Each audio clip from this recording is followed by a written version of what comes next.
Dear students, I am here with a new lecture from the chapter Respiration of the course Plant Physiology 1. The topic of our today's discussion is how gas exchange occur in different parts of the plant.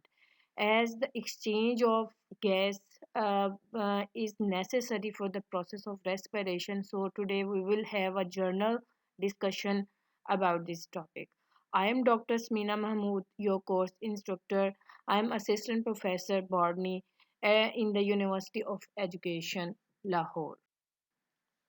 In the previous lecture, we learned that there is no specialized organ in the plant for the process of respiration.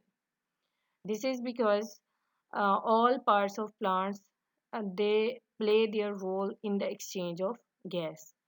In today's lecture, I will try to get you understand how gas exchange occur in the different parts of plant.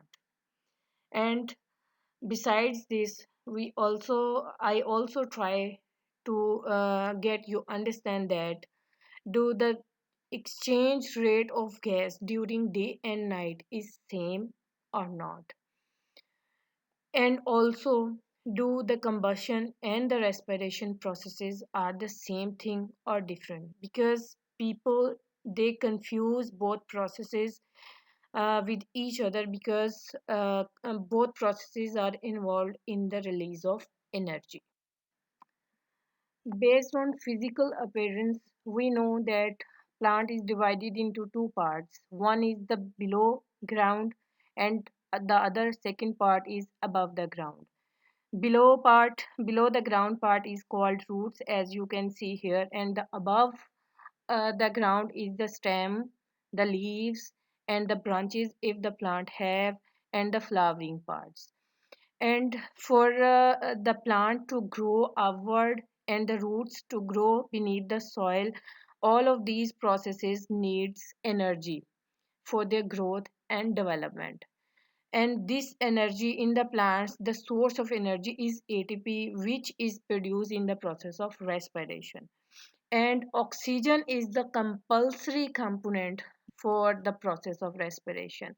So how the oxygen comes into the plant, and how in this response carbon dioxide it gets released from the plant surface, and from the above part how this exchange occur. And also we know, because in the previous lecture we discussed all parts of the plants they contribute or they have their role in the process of respiration.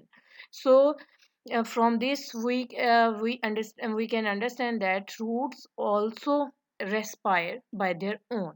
So how the plant roots get oxygen and release carbon dioxide in the environment?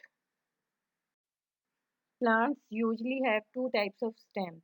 One is herbaceous, which is soft and succulent, and it is mostly present in the annual and biannual type of plants. The color of the stem of these annual and perennial type of plants is usually green. The second type of stem is hard, woody type, and it is present in the perennial type of plants or in the trees. Woody stems are very hard and they have large size and diameter as compared to the herbaceous type of stems. And woody stems are mostly brown in color, although they have green or dark green color as well. Both type of stems they have different physical properties. However, one thing is common between these two types of stems, that is they do respire. That is they exchange gases freely. In the herbaceous type of stems, stomata, just like leaves, are present, and plants exchange gases through stomata. However, in the woody plants, as you can see here in the picture, a specialized type of openings are present which are called lenticels. And this green part, this is called bark. And bark is mostly composed of thick cells, and it is quite impermeable for the exchange of gases. So lenticel provide the space on the woody stems which cover the large intercellular spaces. Through these openings, gas get enter into the plant and diffuses to the other part of the plant. Lenticels provide large intercellular cellular spaces beneath the bark and into the bark, and through this free exchange of gas occur. The number of lenticels in any woody stems depends on few factors, just like how much plants they need energy, what is the species of the tree, and what is the age of the plant. These factors determine and differentiate the rate of respiration between the woody and herbaceous type of stems. Although the common thing is this: in any situation, more or less, both type of stems they do respire. Herbaceous stems through stomata and the woody stems through lenticels. Here in the picture, a small opening you can see here. This is called stomata. It consists of two kidney-shaped or lobe-shaped parts which are called God cells, as you can see in the picture. One is this and the other one is this part. Large number of stomatas are present on the surface of leaf. Leaves have two faces, one is the above face and the other one is the below face.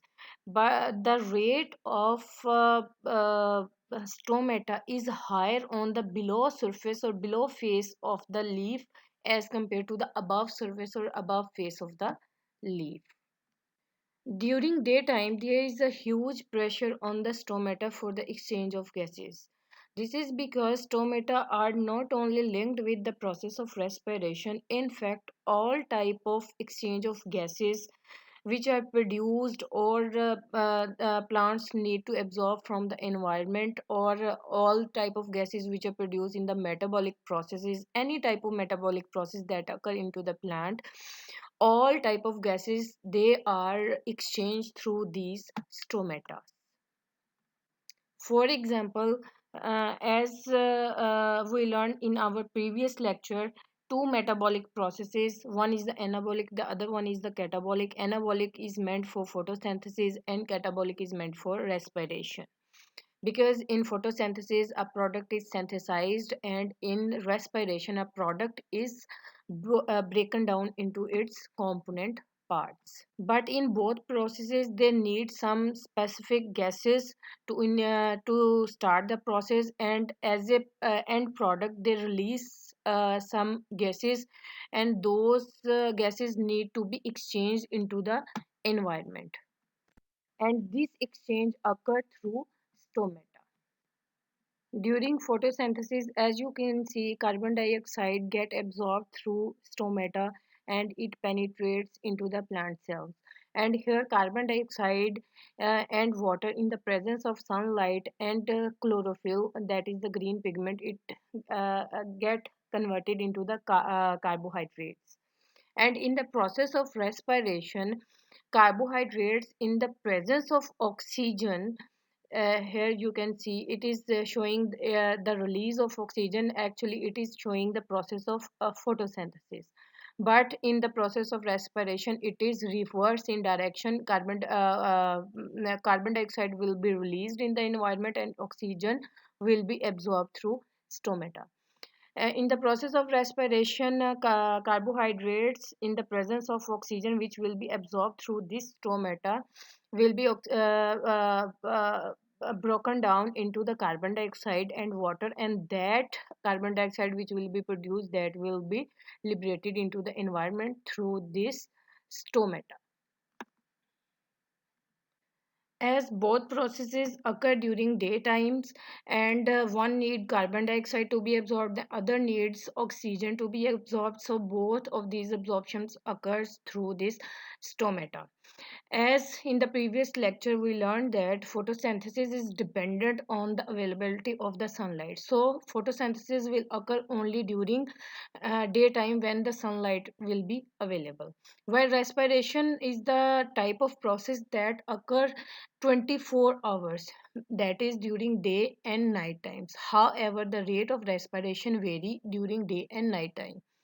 And also during daytime, as we know, in the process of photosynthesis, oxygen is produced, and respiration needs oxygen to be operated. So most of the oxygen need is fulfilled within the cell, within the cell. However, in night, when there is no process of photosynthesis occur, so most of the oxygen is absorbed from the environment, and carbon dioxide which is produced inside the cell as a result of respiration, that is liberated into the environment.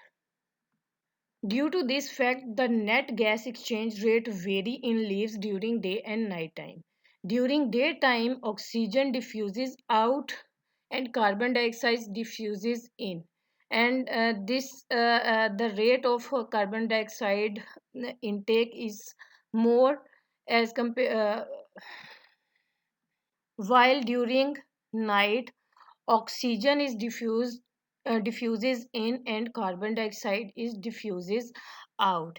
This is because I explained you that there is no process of photosynthesis occur in night, so the consumption of carbon dioxide in night is no more required.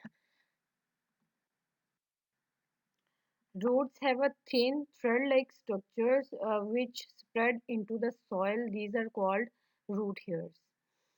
Air is present in the interspaces. Here you can see the space, and these are the soil particles. The spaces between these soil particles are called interspaces, and in these interspaces, air is present. And these root hairs, they penetrate into these interspaces, and from there oxygen is diffuses into the root, and from there it diffuses to the other parts of the roots. Root hairs are in direct contact with these interspaces. From there they uh, obtain their oxygen, and in the carbon dioxide which is produced in the process of respiration, it is diffuses out into these interspaces in the same manner. Sometimes there is a situation arise that when we overwater or give more water more than the requirement or demand of the plant to the roots. As a result of this overwatering, these air spaces which are present between the soil particles, these get clogged, and due to this clogging, the air between these air spaces or interspaces, and that reduced into its content, or sometimes not available at all for roots to be absorbed. And if this situation prolonged for the longer period of time, in that situation the roots can also die. So here we can see roots do expire, but their mode of respiration or the exchange of gases is different as compared to the above ground parts of the plant, that is stem and leaves. Energy is the basic requirement to maintain life in all type of living organisms. And respiration is the main process that provides energy in the form of ATP, that is adenosine triphosphate. Respiration occurs in plants, animals, humans, and all type of living organisms. However, uh, uh, however, the mode of respiration differs between plants and animals. Plants don't have any specialized organ for respiration. So all the parts of plants, roots, stems, and leaves, they perform separately for their need in the process of respiration. And in our discussion, we know root hairs in the root, lenticels on the stems, and stomata on the leaves. They play their role for the exchange of gases. While in the animals, there is a specialized organ called lungs, which are act as a single unit for the process of respiration. During respiration in plant, there is a little transport of respiratory gases from one part of the plant to the other, because all stems, leaves, roots, they have lenticels, stomata in a short interval. So the gas diffuses into one stomata needs to be diffuses in a small portion of the plant. However, as there is a single unit that is lungs in the animals and in humans, so all the gas intake into the lungs, and from over there it is transported to the rest of the part of the body. So here in the animals it needs to travel for long distances. The process of respiration is slow in rate in the plants, while the respiration in animals occur at much higher rate as compared to the plants, because plants can't move. This is the basic difference between the animals and plants, that plants can't move, they have to stay on one place, they anchor via root. While animals are the moving bodies, they can move from one place to the other. So likewise they need more energy to walk and or to move from one place to the other. There are large number of processes or and reactions that need energy to get started. For example, the metabolic processes in the body, that is the catabolism and anabolism, although the synthesis of carbohydrates or in the photosynthesis, there is a small amount of energy that is required uh, to get the process started. Respiration is although considered to be the energy releasing process. However, to get it started, it also needs a small quantity of ATPs to be utilized in the start of the process. In the transport of the molecules, as we know, there are large number of organelles which are present into the cell, like endoplasmic reticulum, mitochondria, plastids, Golgi bodies, etc., and many more, vacuole. And all these organelles have specific function. For example, carbohydrates are synthesized in the plastids, while the process of respiration occur in mitochondria. So the end product of both of these processes, they need to be exported to the other parts of the plant. And as all of these organelles are membrane bounded organelles, so transport across the membrane of these molecule is required, and all these transport is energy intensive, that is they need some amount of energy to get start the transport of molecules across the membrane. Likewise, the muscle contraction in the animals and humans, and the formation and secretion of the enzymes and hormones in the body, all of these processes also need some amount of energy to get started. Cell division, and as we know, there are different stages in the cell division. There is a mitosis and meiosis, and they have further sub stages, and all these stages they need energy to be start and to complete the process of cell division. As a large amount of energy is produced in the process of respiration, so the surplus energy, uh, how it get stored into the body. This is ADP, adenosine phosphate. This is low energy molecule, and it by utilizing or in the presence of phosphate and by utilizing some amount of energy get converted into ATP. ATP is the energy rich molecule, and it is also known as energy currency in the body. And in the form of ATP, the surplus amount of energy is stored into the body. And whenever any part of the body need energy, these ATPs get converted into ADP and phosphate by the release of some energy. Here you can see in this process energy is utilized to convert ADP into ATP, and when it ATP broken down into its component parts, then energy is released. Combustion and respiration both are the energy releasing processes, and sometimes, but these two processes are different from each other. But as they both are energy releasing processes, so sometimes people confuse and take both of these as the same process. Here I need to differentiate both of these processes. Here, as you can see, respiration is a biochemical process that occur inside the living cells. It is a slow process which releases energy in small steps and is stored as ATP. The process involves various enzymes, and the part of energy is also lost as heat. Oxygen is used as a oxidant in the last step of the process, and respiration takes place at normal temperature. While in combustion, it is a physiochemical process which is non cellular.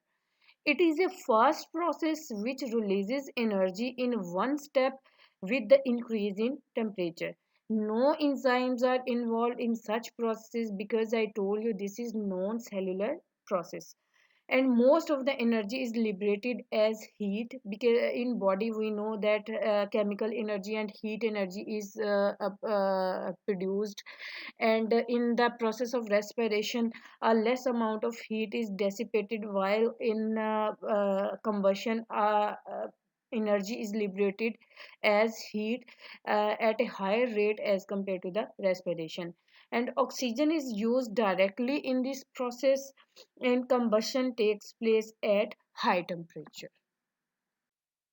I hope in the last you all will be able to understand how different parts of the plants play their role in the exchange of gases, how plants and animals have different difference in the process of respiration, how the surplus amount of energy is gets stored into the body, and which type of chemical reactions and the processes of the body they do need energy to get started, and how the process of combustion and respiration is different from each other. I use these two books to prepare this lecture. If you are interested, you can follow these two books as a reference for further studies.